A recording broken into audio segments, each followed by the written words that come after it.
Welcome back to Rev Endurance Sports, and today is Tuesdays with Rev, and that's a Tuesday ride I do, and whoever comes with, they pretty much follow whatever course I'm doing.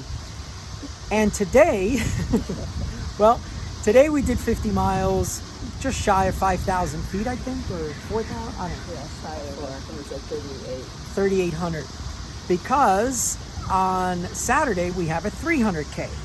So I just thought I'd ask the ladies, what are you doing for preparation? So it's 300K, so that's 187 miles. And today is Tuesday, the event is Saturday. We have to be there for bike inspection Friday between 4 and 6 p.m. So basically we've got, I don't know, maybe you could ride Friday before heading out. Maybe. It's about an hour and a half, 2 hours. How far? Yeah. So maybe a Friday morning ride. So today being Tuesday, how many more rides you guys plan on doing this week? Doing a mountain bike ride tomorrow. Okay. And then Thursday I'll do probably my normal Thursday loop through Kodo. Okay. Easy. Yeah.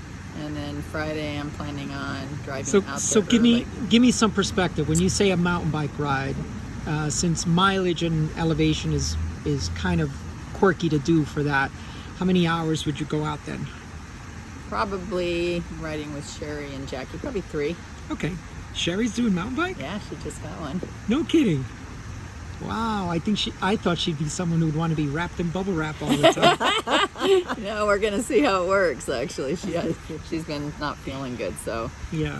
skip skiing tomorrow and do the bike instead. But And nice. for those that don't understand that little joke, triathletes, they're very type A, and they sign up for these expensive events, and they have to travel and all this stuff. So just before a race, they always say that they need to be wrapped in bubble wrap, so so they don't crash, nothing happens, and they can make it to their event. I think all of us, when we turn 60, kind of, because she turned 60 this year as well as Jackie and myself, we're all just like, you know what, we live each day to its fullest and do something different and exciting, and makes it fun. All right, so that was the mountain bike ride Thursday, 2 to 3 hours? Probably 3 hours. Yeah. So we did 3 hours today. We got about 50.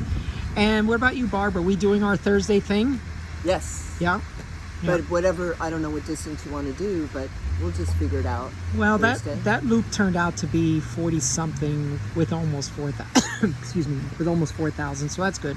Yeah. Any special dietary things you're going to do between now and then? Today being Tuesday, so 3-4 days away. Anything different? Probably won't change because what I'm doing is working Yeah. right now. So Yeah. Barb, anything different? No. No, I eat steak. Yep. I'll have that definitely Thursday. It's and so then funny 'cause Friday, if we can. I was just about to ask you. got dinner all Thursday and Friday. Are you going to be in town, and are we going to have our pre-race I hope.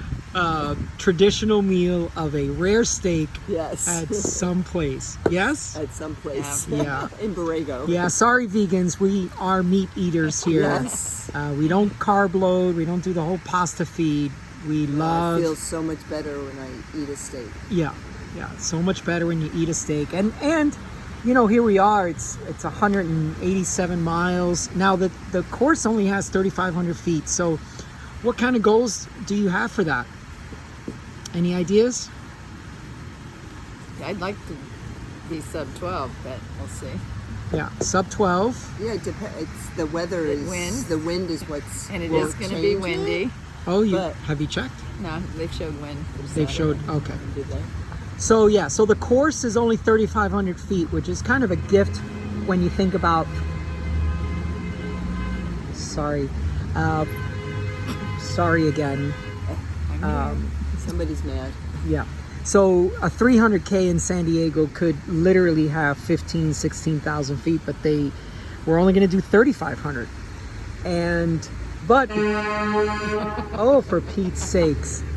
What is going on? I don't know. And this is such a pretty little peaceful, calm type of park, and yet I don't know. There's a lot of road rage all of a sudden.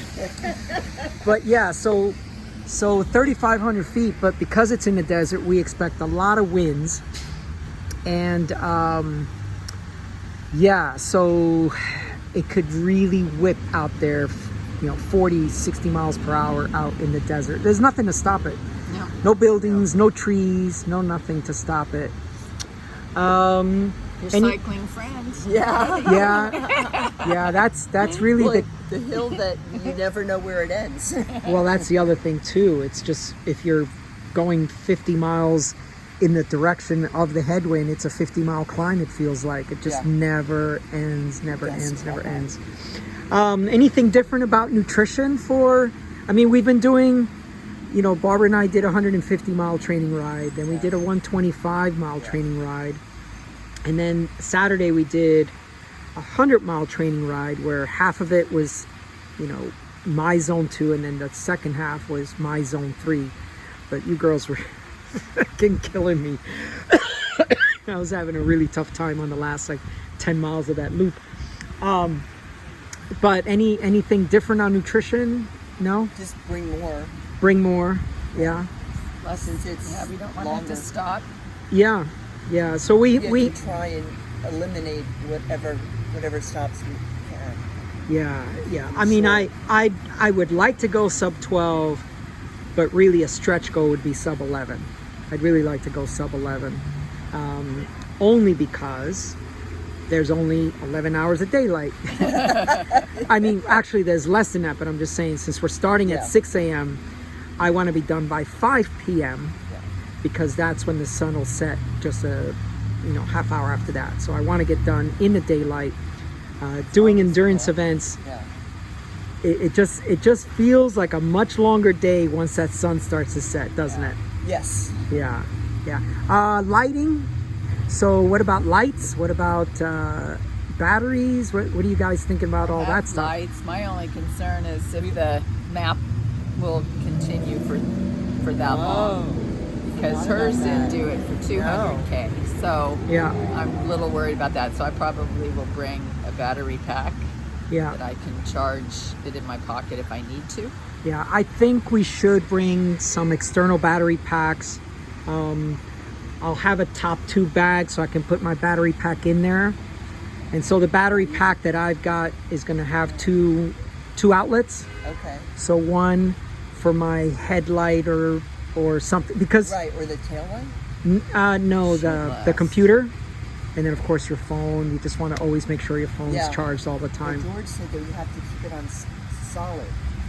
The tail light. The tail light. Oh. So based I was on going to bring a second tail So light. can you turn it off during the day? Or are you supposed to have it on? We'll have to read the rules. Yeah. Read the rules. The RUSA rules, so randonneurs US of A, they say you should have a solid light for a tail light. Okay. But that's sunset to sunrise. So I guess we could go solid for an hour and then turn it to blinky during the day or something like that. We'll figure that part out. That would make sense. Yeah. The challenge with any of these ultra stuff is nothing lasts battery wise. Yeah. And that's why for people doing PvP or 600Ks, are you girls familiar with the dynamo hubs? So that it's a front hub, and as you're rolling, it's constantly giving off electricity. Yeah. Wow. And it keeps your headlight on the whole time. Oh wow. Yeah, there's a capacitor as well, so like even when you come to a stop, the headlight stays on. Wow. So it's really good stuff. Well, my son just rolled up, and what's up, baby boy? You got That's for me. I'm gonna have to hear this story. All right. Well, anyway, thanks for listening. Please like and subscribe, and we'll see you up the road.